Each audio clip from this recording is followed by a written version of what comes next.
Good morning everyone, happy Sunday. आज इस video में हम वॉल्यूम के बारे में सीखेंगे। वॉल्यूम एक्चुअली क्या होता है? वॉल्यूम होता है बड़े प्लेयर के फुटप्रिंट। बड़े प्लेयर बाय कर रहे हैं, सेल कर रहे हैं, वो हमें कहाँ से पता चलता है? वॉल्यूम से पता चलता है। अगर आप वॉल्यूम यूज़ करते हो तो आप कमेंट में बता सकते हो।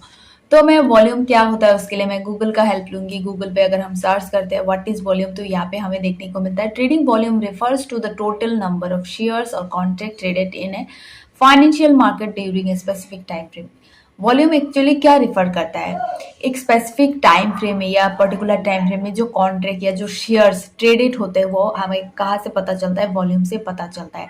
तो वॉल्यूम कैसा दिखता है? अगर हम इमेज पे क्लिक करते हैं तो हमें पता चलता है कि वॉल्यूम कैसा दिखता है। वॉल्यूम तो यहाँ पे हम देखें तो यहाँ पे हमें वॉल्यूम नजर आ रही है। यहाँ पे वॉल्यूम इंक्रीज हुआ। अब अगर आप देखो हर एक चार्ट में हमें वॉल्यूम दिख रहा है। तो जब हम ट्रेडिंग करते हैं तब हम वॉल्यूम का इस्तेमाल करते हैं, जानने की कोशिश करते हैं कि वॉल्यूम यहाँ पे इंक्रीज हुआ है नहीं, या बड़े प्लेयर आए हैं। जब तक बड़े प्लेयर नहीं आते तब तक हमें मार्केट में मूवमेंट देखने को नहीं मिलता। तो इसलिए वॉल्यूम बहुत इंपॉर्टेंट रोल प्ले करता है। प्राइस में हमें मूवमेंट देखने को मिलता है, बट वॉल्यूम में अगर ना हो तो वो प्राइस कभी भी सस्टेन नहीं करता। मैं आपको एग्जाम्पल दिखाऊंगी कि अगर वॉल्यूम इंक्रीज हो रहा है तो क्या होता है, और वॉल्यूम जब इंक्रीज नहीं होता, सिर्फ प्राइस इंक्रीज होता, तब क्या होता है। मैं आपको एग्जाम्पल दिखाती हूँ, ठीक है? तो इसके लिए मैं हेल्प लूंगी ट्रेडिंग व्यू। ट्रेडिंग व्यू में कुछ चार्ट्स है, मैं आपको दिखाना पसंद करूंगी। पहला है, मैं आपको पूना वाला फिनक्रॉप दिखाती हूँ। अगर आप एकदम छोटे टाइम फ्रेम में ट्रेड करते हो तब आपको क्या देखने को मिलता है, मतलब अगर विदाउट वॉल्यूम अगर आप ट्रेड करते हो तो आपको क्या मिलेगा आंसर, ठीक है? तो यहाँ पे हमें देखने को मिलता है, मैं आपको पहले बड़े टाइम फ्रेम में दिखाती हूँ। डेली टाइम फ्रेम में अगर हम इसको देखें तो यहाँ से एक बहुत बढ़िया वॉल्यूम इंक्रीज हुआ 450 से। इसने हाई लगाया ऑलमोस्ट 530, ठीक है? तो यहाँ पे आप देखो कि कितना बड़ा वॉल्यूम इंक्रीज हुआ। लेकिन अगर हम इसको छोटे टाइम फ्रेम में ले जाए तो वॉल्यूम इंक्रीज हुआ, हम इंटरेस्टेड होंगे बाई करने के लिए, 500 के ऊपर हम बाई करेंगे। बट यहाँ पे जो कैंडल हुआ, इस कैंडल पे वॉल्यूम इंक्रीज नहीं हुआ। छोटे टाइम फ्रेम में अगर हम ले जाए तो छोटे टाइम फ्रेम में बहुत बढ़िया बढ़िया कैंडल हुआ, बट उसमें हमें कुछ भी वो देखने को मिला नहीं, मतलब सस्टेन नहीं किया। तो मैं आपको यहाँ पे 5 मिनट टाइम फ्रेम में ले जाती हूँ। अगर आप 5 मिनट टाइम फ्रेम देखते ट्रेडिंग करते हो तो आपको कितने बड़े लॉसेस होंगे, देखिए।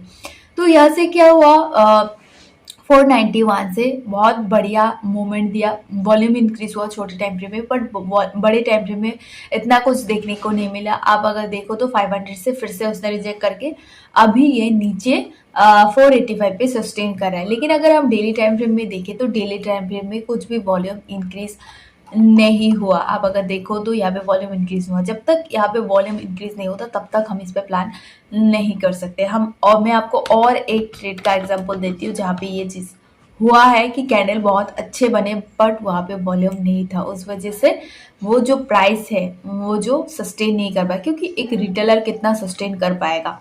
आप मैं रिटेलर है बट हम उतना इन्वेस्ट नहीं कर सकते, या हम उतने पैसे से ट्रेड नहीं कर सकते। जो बड़े बड़े प्लेयर होते हैं वो बहुत क्या करते हैं, इन्वेस्टेड उनका ज़्यादा रहता है, इसलिए क्या प्राइस को ऊपर ले जा पाते हैं।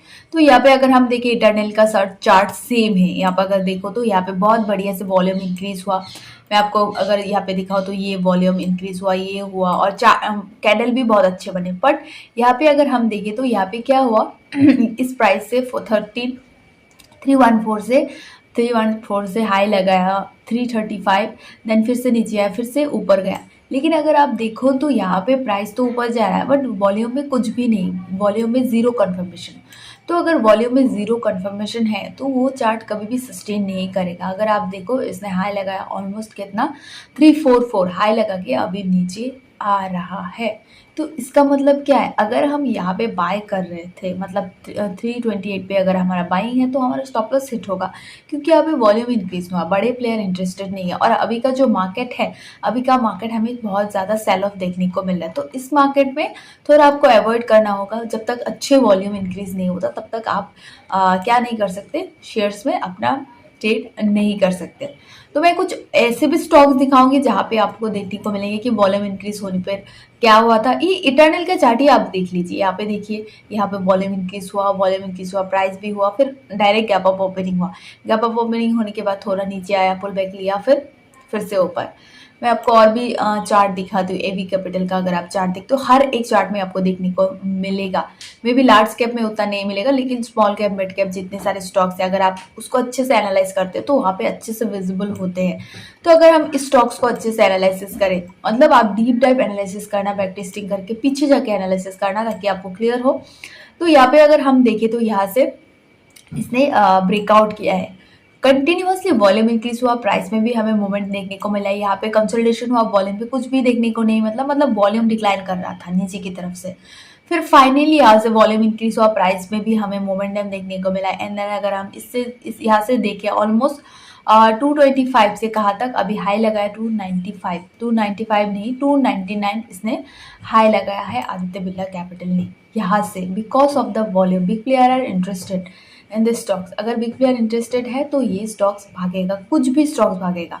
तो इसलिए आपको वॉल्यूम एनालिसिस करना है हर एक स्टॉक्स में। ट्रेड लेने से पहले सिर्फ प्राइस देके आप ट्रेड मत करो कि प्राइस अच्छा भाग रहा है लेकिन वॉल्यूम डिक्लाइन हो रहा है, वॉल्यूम में कुछ भी नहीं है, तो उस पर आप अवॉइड करो क्योंकि वहाँ सिर्फ शॉर्टफॉल होगा। उससे मतलब हम क्यों बोलते हैं कि ब्रेकआउट फेल हुआ, ये ब्रेकआउट नहीं चला, ये नहीं चला, क्यों नहीं चला? बिकॉज उसमें वॉल्यूम है ही नहीं। तो ब्रेकआउट लेने के लिए बहुत बड़ा वॉल्यूम होने की जरूरत है। अगर बिग प्लेयर इंटरेस्टेड नहीं है किसी भी स्टॉक्स में, मल्टी ईयर टाइम फ्रेम में ब्रेकआउट हो रहा है, ऑल टाइम हाई पे ब्रेकआउट हो रहा है, कहीं भी ब्रेकआउट हो रहा है, अगर बड़े प्लेयर इंटरेस्टेड नहीं हो तो ब्रेकआउट नहीं होगा। और बड़े प्लेयर कब इंटरेस्टेड होंगे? जब हमें वॉल्यूम देखने को मिलेंगे। वॉल्यूम अगर अच्छा हो रहा है, अच्छा दिख रहा है, कैंडल्स भी अच्छे दिख रहे हैं, तो हम क्या कर सकते हैं, उस पर हम अपना ट्रेड ले सकते हैं। किसी भी स्टॉक्स में देखो आप, यहाँ पे भी स्टेट बैंक का सेम हाल है। यहाँ पे अगर देखो तो वॉल्यूम इंक्रीज हुआ, बहुत अच्छे से मूव किया, देन यहाँ से फाइनली रेड वॉल्यूम देके भी आप शॉर्ट सेलिंग कर सकते हो। तो उसके लिए आप 52 वीक हाई लो देख सकते हो, वहाँ से स्टॉक सेलेक्ट करो, वहाँ से देख के आप उसमें शॉर्टिंग प्लान कर सकते हो। या जहाँ पे वॉल्यूम कंटिन्यूअसली शॉर्ट साइड के वॉल्यूम इंक्रीज हो रहा है तो वहाँ पे आप शॉर्टिंग प्लान कर सकते हो। ये आपके ऊपर डिपेंड करता है आप किस तरह से करते हो, लेकिन वॉल्यूम इंपॉर्टेंट रोल प्ले करता है। कभी कभी ऐसा भी होता है कि स्टॉक्स ऊपर गया, ऊपर जाने के बाद नीचे आ रहा है कंटिन्यूअसली, बट हमें वहाँ पे वॉल्यूम क्या नहीं हुआ, वॉल्यूम वहाँ पे इंक्रीज नहीं हुआ, मतलब डिक्लाइन हो रहा है, नीचे नीचे जा रहा है। तो यहाँ पे हमें समझना होगा कि बायर मतलब जब बड़े प्लेयर है वो ज़्यादा इंटरेस्टेड नहीं है इस स्टॉक्स को शॉर्ट करने के लिए या इसमें प्रॉफिट बुकिंग करने के लिए। तो यहाँ से मूवमेंट आ सकते हैं। मैं आपको एग्जांपल दिखाती हूँ ड्रॉ करके ताकि आपको क्लियर हो। यहाँ पे वॉल्यूम इंक्रीज हुआ, ठीक है, तो यहाँ पे मैं एग्जांपल लेती हूँ। यहाँ पे बहुत अच्छा वॉल्यूम इंक्रीज हुआ एंड देन प्राइस भी मूव किया, ऊपर प्राइस मूव किया, मूव करने के बाद यहाँ पे वॉल्यूम भी इंक्रीज हुआ। तो मेरा चार्ट उतना अच्छा नहीं है तो वॉल्यूम इंक्रीज हुआ, हमने ट्रेड लिया है यहाँ पे। अब क्या हुआ, अब चार्ट ऊपर से नीचे आ रहा है, ठीक है, स्टॉक्स नीचे आ रहा है, आने के बाद हम क्या कर रहे हैं, हम पैनिक कर रहे हैं क्योंकि यहाँ से प्रॉफिट बुकिंग आ रहा है। तो आपको पैनिक करने की बिल्कुल ज़रूरत नहीं। आप वॉल्यूम के चेक करो, वॉल्यूम अगर नीचे से जा रहा है मतलब डिक्लाइन कर रहा है, ऊपर नहीं जा रहा है, तो आपको समझ में आना होगा कि ये इसमें कुछ भी वो नहीं है, मतलब इस पर प्रॉफिट बुकिंग नहीं है, कोई भी इंटरेस्टेड नहीं है, या शॉर्ट सेलिंग नहीं हो रही है। यहाँ से फिर से बाउंस करेगा एंड देन फाइनली यहाँ पे एक वॉल्यूम इंक्रीज होगा, नीचे कंसोलिडेशन करके ऊपर भाग जाएगा। तो यहाँ पे आपको डरने की कोई ज़रूरत नहीं है, आपको सिर्फ वॉल्यूम चेक करना है। प्राइस के साथ अगर आप वॉल्यूम को मर्ज कर सकते हो तो आप बहुत बढ़िया ट्रेडिंग कर सकते हो, क्योंकि वॉल्यूम में सारी चीज़ें होती है। प्राइस और वॉल्यूम को आपको अच्छे से बैक टेस्टिंग करके सीखना है। कि इस वीडियो में हमने वॉल्यूम के बारे में डिस्कस किया, तो आपको ये वीडियो कैसा लगा आप कमेंट में बता सकते हो। Thank you.